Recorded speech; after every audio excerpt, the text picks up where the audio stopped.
NGT का NCR में पटाखों की बिक्री पर प्रतिबंध। जहां एम्बिएंट एयर क्वालिटी खराब, वहां 30 नवंबर तक बैन। कोविड के मद्देनजर पटाखों की बिक्री पर प्रदेश में 31 दिसंबर तक बैन। बैन के खिलाफ पटाखा व्यापारियों की हाई कोर्ट में अपील, कल होगी सुनवाई। पटाखा व्यापारी मजदूर कर रहे हैं प्रदर्शन। व्यापारियों के हितों को लेकर सीएम गहलोत गंभीर। व्यापारियों की मांग, दीपावली पर 3 दिन के लिए दिए जाएं अस्थायी लाइसेंस। तमिलनाडु के सीएम ने गहलोत से पटाखों पर पाबंदी हटाने का अनुरोध किया।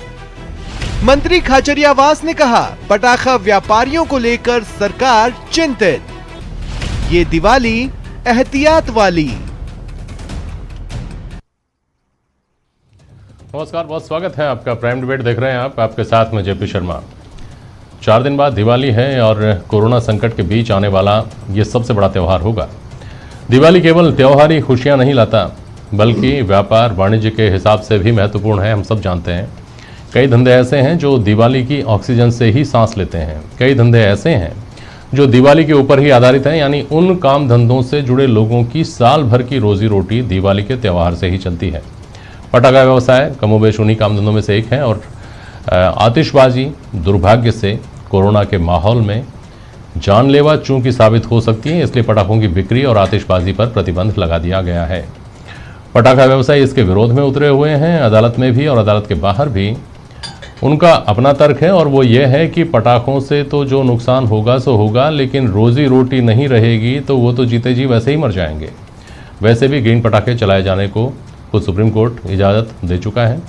खैर, मामला चूंकि अदालत में है, इसलिए इसकी मेरिट्स पर हम बहस नहीं करने जा रहे, बल्कि यहाँ इस बात को प्राइम डिबेट में आज टटोलने की कोशिश करेंगे कि जश्न और जान के बीच संतुलन के बारे में आम आदमी क्या सोचता है, क्या रास्ता देखता है। इन सवालों के जरिए बात होगी कि कोरोना के खतरे के बीच जान बड़ी कि जश्न।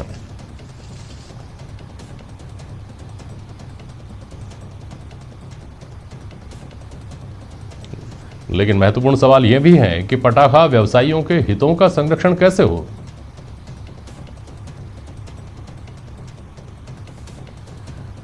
और इस सब से अलग प्रदूषण के दूसरे जो कारण हैं, उन पर नियंत्रण कब होगा, उसको लेकर कब गंभीरता दिखाई जाएगी।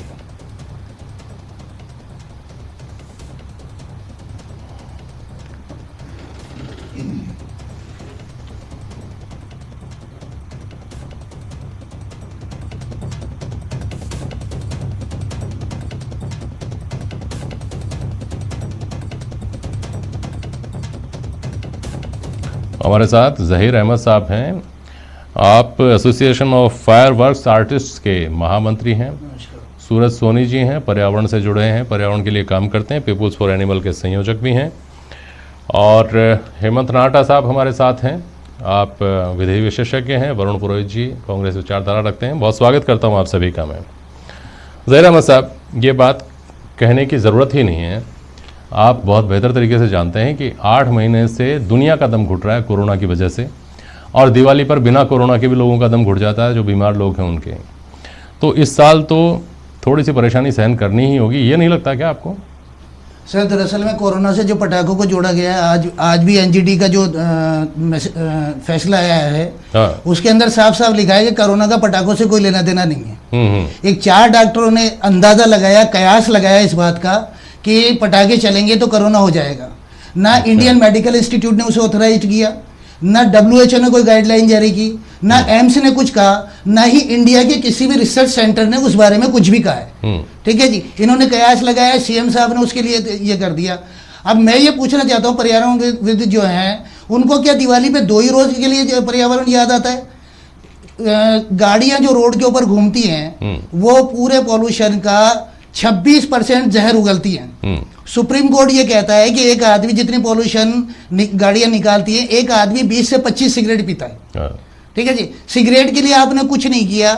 सिगरेट डायरेक्ट आदमी लंग्स में लेता है, ठीक है, और लंग्स में खराबी होती है, उसके बारे में भी आप कुछ नहीं करने के लिए तैयार। जो थर्मल पावर है, उनके लिए सुप्रीम कोर्ट ने कहा 46% पॉल्यूशन है, आपकी मशीनरी पुरानी हो गई है, इसको बदलिए। सुप्रीम कोर्ट ने कहा कि एंटी स्मोक टावर लगाइए, जिसके लिए 65,000 यानी 65,000 करोड़ रुपया सेंट्रल गवर्नमेंट ने दिया। एक